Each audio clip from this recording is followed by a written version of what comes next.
Boeing test software that allows Super Hornet pilot to command MQ-25 during refueling. Fantastic. So this is the this is the drone tanker that the Navy is getting, which I think is actually a good thing. But it says Boeing's made significant strides in advancing its man-unmanned teaming, MUM-T technology. Company showcased the maturity of the software critical for the future of the Navy. Or an F-18 pilot remotely commanded an MQ-25 Stingray to perform aerial refueling, highlighting the seamless integration of manned and unmanned platforms. Says the pilot sent commands to the MQ-25 to release the refueling drogue and refuel the Super Hornet. And I imagine probably when he is done to retract it. Says the breakthrough software will enhance communication efficiency between the Hornet and MQ-25, enabling safer, more flexible refueling operations over extended distances. Says Boeing software will significantly reduce the time it takes to communicate with MQ-25, giving pilots greater flexibility and refueling from longer distances. And then it goes on to talk about the Stingray itself. So it's tracking as far as getting it operational. I would say, movie, you probably back me up having refueled and fixed wing, but once I'm hooked up to the boom, I'm not commanding anything, like, because it takes a lot of my brain power just to stay in the basket. So I don't, as far as like communicating, like I'm sure there's more functionality and just like put the boom out or put the basket out, put the basket in. But I wonder if you're gonna be able to like control like turn it. What do you think? All I could think about when I read this was DCS going return to pre-contact, and the thing just in over and over in a loop, and you're just like, son, just put the boom out, put the boom out. You're just now like, when you say that, it'll do it. Yeah, I just wait. It's got to be voice commands or it doesn't work. Here's my question to you, Gonky. And Casmo, maybe, you flew with the Apache and GWiz Tech. At what point does it become automated on both sides? Valid. At some point it will. At some point it'll be the drone refueling on the drone. Well, no, I don't even mean that. I mean, like, we got Magic Carpet.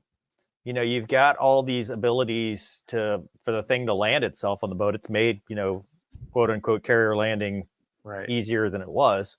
So at what point is refueling, is it just an automated process? Dude, at that point, why? I don't know. Yeah. Well, you say that point. Why are airliners so easy to fly? Because you're a systems manager. You're an automation engineer.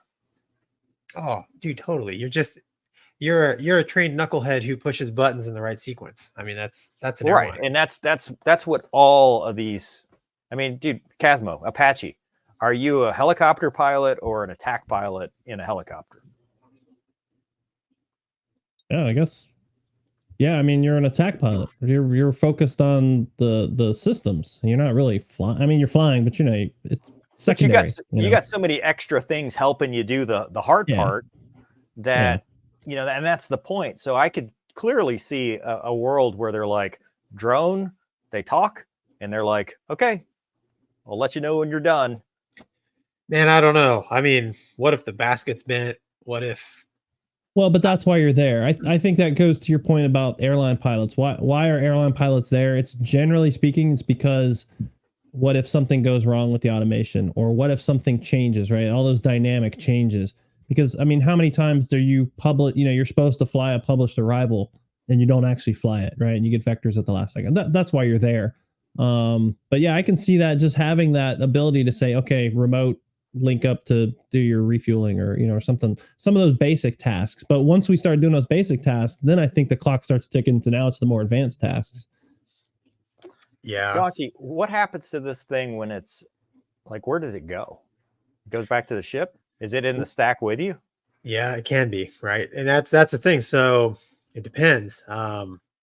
Most of the time the tanker's up at whatever tanker altitude, either topping jets off as they go off to do their thing, or at the same time, after the launch, there's the recovery, given jets that need some fuel to make the recovery time. However, if you're having a tough day at the boat and you've boltered a lot and you start to get low on gas, the boss will tell the tanker, hey man, Hawkside 204 or whatever. And human being pilot knows what that means, and it's like, oh, there he is, whoop, swoops down and just kind of like, okay, let's keep an eye on this guy. So the tanking mission can be dynamic. I mean, if there's an emergency, we did some crazy stuff with tankers because we had a midair in my squadron just to get the guys back to the boat. So there's all kinds of dynamic stuff that can go on that this is not going to be the platform for that. So I think in the dynamic, you never know, man. In the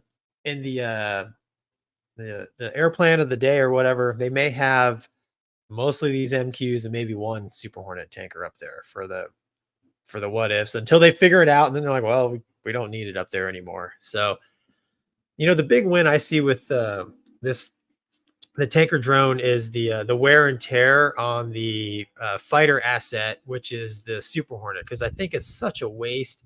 The Super Hornet is a terrible tanker. It's the worst tanker I've ever tanked off of.